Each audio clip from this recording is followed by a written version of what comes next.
TDX has a wide range of towers, with a total of 35 available, including those created for special events. Some towers are truly impressive, while others may seem insignificant. However, today, we'll explore the strongest and the best towers in TDX. Firstly, I want to emphasize that I will not only focus on the amount of damage per second (DPS) a tower has, but also on its overall stats, cost effectiveness, and where it can be used in the game. Let's start with one of the most useful towers in the game, the Slammer. As you can see, this is a melee tower, which means it attacks in a very close range. However, it deals great damage at every stage of the game. Just look at how well it performs in the early waves of Endless Mode. With the second level upgrade, you can effectively one-shot every early game enemy. Not only that, but on the third level, it can also stun enemies, which can be very helpful. Let's quickly look at the upgrades. The top path deals higher damage and stuns for longer, with the ability to stun bosses and deal even more damage at the 5th level. On the other hand, the bottom path has stealth detection and attacks faster. I recommend getting both of these paths because you can effectively stun lock enemies. The Slammer performs the best in game modes such as Expert Mode and Endless. Just look at how easily it destroys every wave of Expert Mode. So if you're having trouble beating it, the Slammer is a great help. Next up is the Golden Ranger. This tower has laser type of damage, which means it ignores bullet resistance enemies. Only enemies with laser resistance pose a problem for it. This tower is just great for everything. For example, in Expert Mode, it can do well in the early game since it's cheap to place and upgrade. It will easily destroy every enemy. For the rest of the game, I recommend the bottom path over the top path because it deals more damage for a lower price and also has a stun grenade ability at max level. However, if you have too much money and need more range, you can get the top path upgrade, which also gives you the ability to ignore laser resistancy. Overall, this tower is definitely worth getting because Expert Mode will become very easy with it. Continuing with the Golden Towers, let's take a look at the Golden Mine Layer. I don't have much to say. The top path can destroy big hordes of enemies, and the bottom path can destroy bosses. But for real, only the maxed level bottom path is a good upgrade for this tower. It does an insane job at destroying every leaked enemy in Endless Mode. Just look at these clips of the Golden Mine Layer basically saving our Endless Mode game.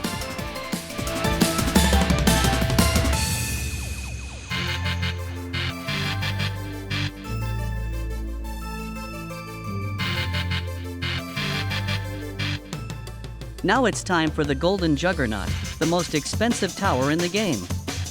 Most people say that it's pretty useless because of its high price, but I'll try to prove the opposite. If you're just a regular player who wants to play the game and have fun, this is basically the best tower for you. It does everything like the Golden Ranger but better, except for cost efficiency and early game. The top path gives you bigger range and costs less. The maxed level top path can pierce one enemy and ignore laser resistancy. On the other hand, the bottom path is mostly used for high DPS. The max level bottom path does exactly 1500 DPS without buffs, but with some towers like EDJ, Commander, and John, it can do more than 3k DPS. Insane numbers, I know, but it also costs quite a lot, so make sure to get farms so you can afford it. Again, it does well in Expert Mode and basically destroys every wave. But you can also use it for Endless Mode, since this tower does the highest DPS possible in the game. Now, we've finished with the Golden Towers, so let's take a look at some spawner towers, the Zed and Relic. First of all, these towers only have one path, so they will be easier to use. Both of these towers cost a lot and all of them have high HP at the max level, Zed at 10k and Relic at 100k. As you may have guessed, these towers perform the best in the late game and are also pretty good in Endless Mode.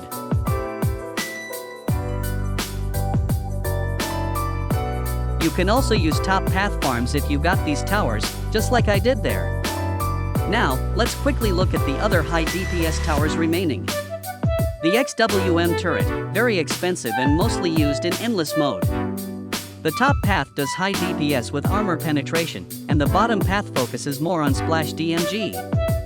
It can also rebuild itself 3 times, making it even more useful in Endless. The warship, a very strong naval tower, requires water to place on and does an insane splash DMG.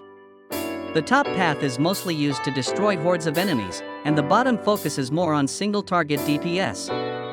Mostly used in endless mode, but also performs well in expert if you do good farming. After all of these towers, time for the last and truly the best one, the helicopter. The second most expensive towers, being the first air tower, and the first tower that can move not only on the path, but also after the player and after the first enemy. This tower is just good for everything. With the placement cost of 3k, you can get it somewhere at wave 8 in expert mode, the wave where the first hard enemies appear. The helicopter will easily destroy them since it basically got infinite range with high DPS.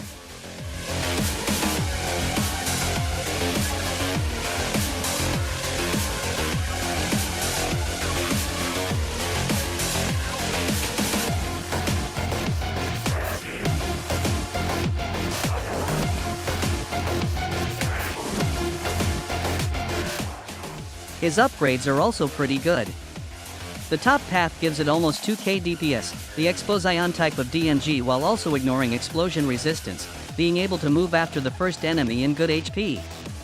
On the other hand, the bottom path is much more cheaper, having 1 pierce, ignoring bullet resistance enemies, and also being stealth, which may seem not really useful but still. Overall, this tower is great. You don't even need that much skill or any knowledge of the game, just spam maxed level top path helicopters and you win. Of course, it's not that easy, but the helicopter completely make it look like that.